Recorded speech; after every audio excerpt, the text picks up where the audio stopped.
Good evening everyone. आज हम पढ़े समझेंगे कि लोगों को अपने ऊपर निर्भर कैसे बनाएं। ठीक है, यह है शक्ति के 48 नियम के नियम नंबर 11वां।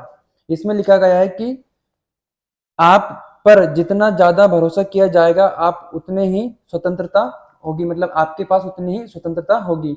मतलब अगर कोई व्यक्ति आप पर बहुत ज्यादा भरोसा करता है तो आपके पास बहुत ज्यादा स्वतंत्रता इस बात की होगी कि आप उसको मतलब कि उसको मतलब बहुत सारे काम ऐसे होते हैं उसको ना भी बताएं, आप कर लेते हो तो उसको कोई प्रॉब्लम नहीं होगी, क्योंकि जब वो सामने वाला आप पे स्वतंत्र होगा ना तो वो आपको और ज्यादा मतलब कि भरोसा करेगा वो आप पर, तो आप ज्यादा स्वतंत्रता महसूस करेंगे। लोगों को इतना ना सिखाएं कि आपके बिना उनका काम चल जाए। ठीक है, मतलब कि जब अपन लोगों को किसी दूसरे व्यक्ति को अपने ऊपर निर्भर बनाते हैं अपन, तो उनको इतना ना सिखा दें कि वो अपने बिना भी उनका काम चल जाए। अपने को क्या करना है, उनको किसी भी कंडीशन में अपने इर्द गिर्द घुमा के रखना है। अगर कोई व्यक्ति अपन से ज्यादा सीख लेता है या फिर उसके पास अपन से ज्यादा ज्ञान आ जाता है तो वो अपने अपने को छोड़ के कहीं और किसी और के पास चला जाता है। इसलिए लोगों को इतना भी ना सिखाएं कि वो अपने को छोड़ के चला जाए। ठीक है, आपकी शक्ति का सबसे बड़ा सबूत यह है कि आप लोगों से अपनी इच्छा के अनुसार काम करवा सकते हो। मतलब कि शक्ति का सबसे बड़ा सबूत यह है कि आप इस तरह से मतलब अपने आप को बनाएं कि किसी से भी आप कुछ भी काम की बोले तो वो आपकी इच्छा के अनुसार सामने वाला आपका कार्य करने के लिए तैयार हो जाए। ना कि आप उनसे बार बार रिक्वेस्ट करें, बार बार आप उनसे बोल रहे हैं फिर भी वो काम करने के लिए हाँ नहीं भर रहा है। आप अपने अंदर इतनी काबिलियत पैदा करें कि सामने वाला आप पर निर्भर रहे, आपकी इच्छा के अनुसार आप उनसे काम करवा सकते हो। ठीक है, यही शक्ति का नियम बोलता है।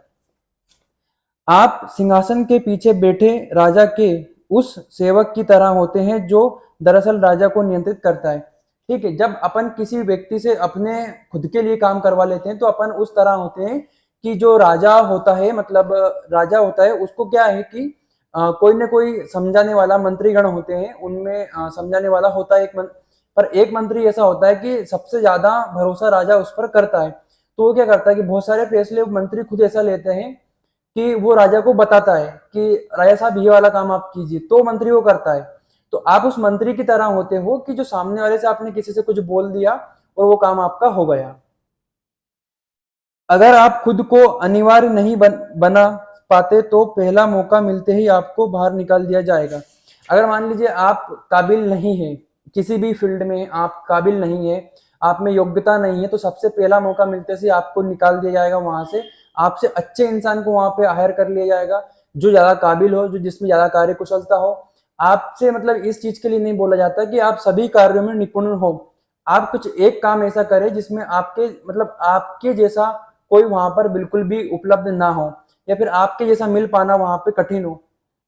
जब आपके जैसा मतलब कि कोई कार्य करने वाला आप में पूरे मतलब जितने मान लो 10 लोग हैं, 10 लोगों में से सिर्फ एक काम ऐसा है कि जो आपको ही आता है, वो कोई और नहीं कर सकता।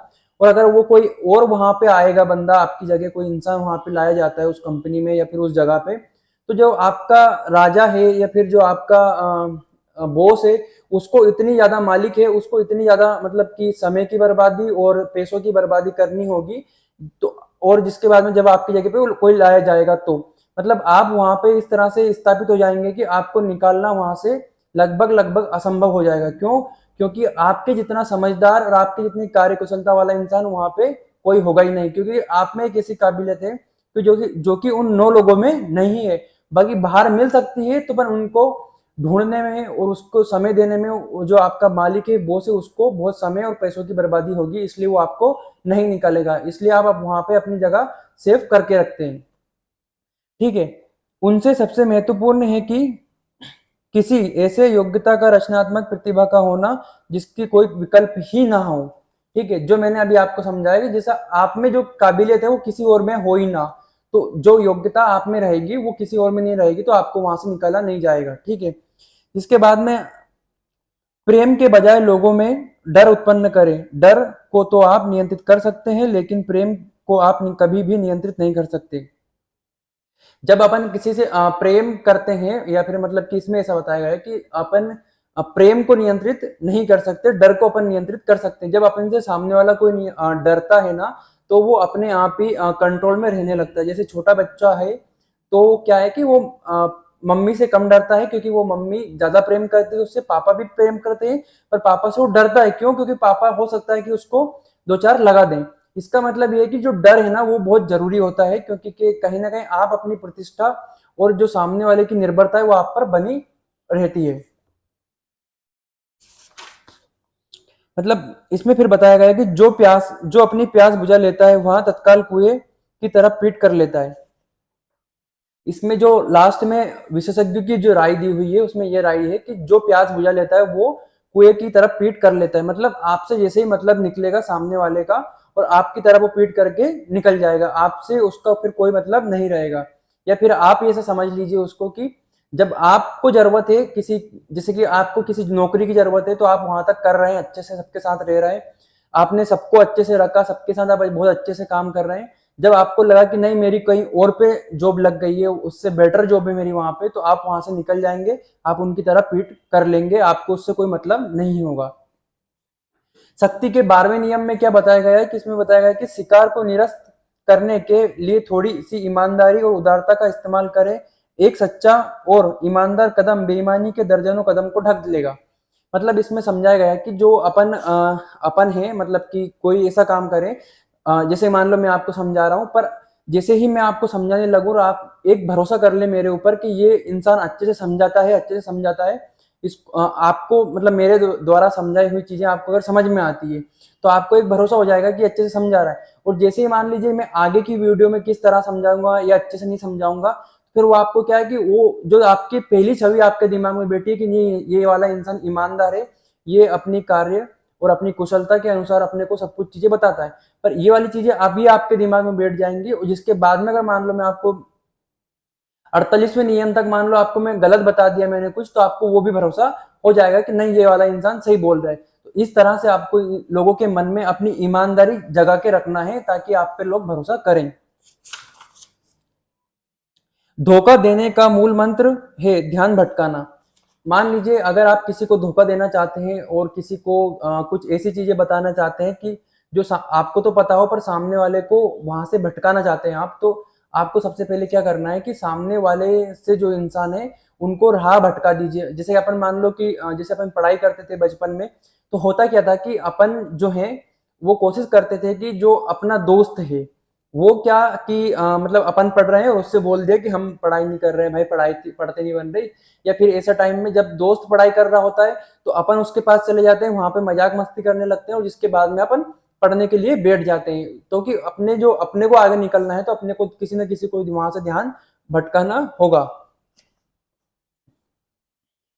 जरूरत की चीज मांगना भी खतरनाक होता है, भले ही आप कितना भी विनम्रता से मांगे।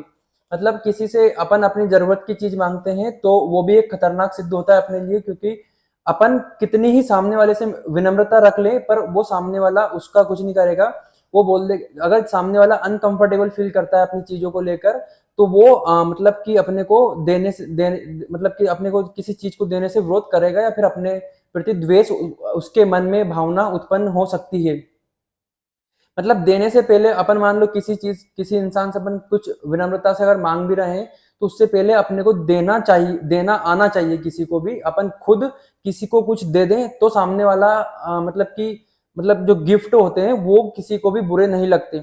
मान लीजिए अगर दो व्यक्ति हैं, मान लो कि ए और बी दो व्यक्ति है, मान लो ए ने किसी काम के लिए बी से बोला, अगर ए वाला इंसान सामने वाले बी को गिफ्ट देता है तो जो बी वाला इंसान है ना वो उसके लिए कार्य करने के लिए राजी हो जाएगा, क्योंकि जब ए वाले व्यक्ति ने सामने वाले को गिफ्ट दिया है तो वो क्या समझेगा कि यार अपने लिए गिफ्ट लेके आया, कितना अच्छा इंसान है ये, तो उस तरह वो हाँ भर लेगा अपने काम के लिए।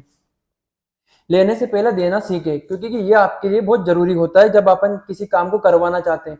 देना सीखने का मतलब इसमें यहाँ पे ऐसे बताया गया है कि वास्तविक उपहार, उदारतापूर्ण कार्य, एहसान, सच्ची स्वीकार्य परोता, है ना। जब अपन किसी चीज को स्वीकार कर लेते हैं और अपन उपहार देने के लगते हैं सामने वाले को, तो वो क्या है कि सामने वाला अपने ऊपर भरोसा करने लगता है। हम सब आदतों के गुलाम होते हैं और हमारी पहली छवि लंबे समय तक चलती है। ठीक है, हम क्या है अपनी आदतों के गुलाम होते हैं। जैसे कि मान लो अपन किसी से मिले मिलते से ही सामने वाले को 2 बात गलत बोल दी अपन ने। अब क्या है, सामने अपने को ये वाली बात पता नहीं कि अपन ने तो बोल दी, वहां से अपन बोल के निकल गए, पर जब सामने वाला है ना, वो पता नहीं उस चीज को कब तक याद रखेगा। अगर मान लीजिए अपन किसी से मिले, अपन ने 2 शब्द अच्छे बोल दिए, उसको बहुत प्यार प्रेम से बोला, बहुत अच्छे से बात की, तो सामने वाला अपन अगर उससे जब भी अगली बार मिलेंगे तो हो सकता है कि वो वाले शब्द वो दोहरा दे अपने सामने कि यार जब आप मिले थे आपने बहुत बढ़िया बात कही थी उस दिन, हमें बहुत अच्छा लगा, ये वाली बात वो वाली बात, फलाना ढिमकाना, अपने को सारी बातें वो अपने बारे में फिर से अच्छी बातें वो बताएगा। इसलिए अपन जब भी आप किसी से मिले तो अपने जो स्वभाव है उसको मतलब ऐसा बना के मिले कि उदारता पूर्ण लगे, सामने वाले को ऐसा ना लगे कि आप थोड़े रूढ़िवादिता है, आपके अंदर थोड़ा घमंड है, ईगो है, अंदर आपके अंदर अहंकार भरा हुआ है, ये वाली चीजें आपके अंदर नहीं आना चाहिए। तो सामने वाला आपको विनम्र समझे ताकि आप अपने लिए सामने वाले से किसी भी तरह के कार्य करवा सके। ठीक है, जिसमें इसमें बाद में कहा तोहफा अपनी चालबाजी को छिपाने का सबसे अच्छा तरीका है। जो अपन किसी को तोहफा देते हैं वो अपनी जो चालबाजियां होती है कि अपन सामने वाले से किस तरह की काम निकलवा सकते हैं अपने, बाद में जाके वो सबसे अच्छा तरीका होता है। क्योंकि अपन जब किसी को तोहफा देते हैं ना, तोहफा किसी को बुरा नहीं लगता, क्योंकि कि हर इंसान फ्री में मुफ्त में कुछ ना कुछ चाहता है। वो चाहने का मतलब ये है कि उसे ये नहीं पता है कि जो अपन दे रहे हैं इसके पीछे अपना जो रणनीति है, अपना जो अपना दिमाग में चल रहा है, अपना जो षड्यंत्र है, अपन इससे क्या चाहते हैं बाद में, वो उसको पता नहीं होता है कि अपन उससे क्या मांगने वाले हैं। तो आप जब किसी को कुछ देने की कोशिश करें कि सामने वाला मतलब कि आप किसी से कुछ चाहते हैं, मान लो कि ये इंसान आपको कुछ दे, तो आप उसको देने से पहले आप मतलब मान लीजिए कि आप किसी से लेना चाहते हैं, लेना चाहने से पहले आपको उसको देना चाहिए, क्योंकि जब आप देंगे ना तो वो उस चीज को आप पे ऊपर भरोसा कर लेगा कि ठीक है अगर इसने मेरे को ये वाली चीज दी है तो अपन भी इसको ये वाला चीज दे देते हैं। मतलब चीज का मतलब यहाँ पे कोई भी वस्तु, सामान, प्यार, मोहब्बत जो भी आपको अच्छा लगे, पहले आपको देना चाहिए, सामने वाले से फिर लेना चाहिए। सामने वाला भी इस चीज को स्वीकार करते हुए आपको देने की कोशिश करेगा। ठीक है, उम्मीद करता हूँ दोनों नियम आपको यहाँ पे समझ में आएंगे। बहुत बहुत धन्यवाद सुनने के लिए।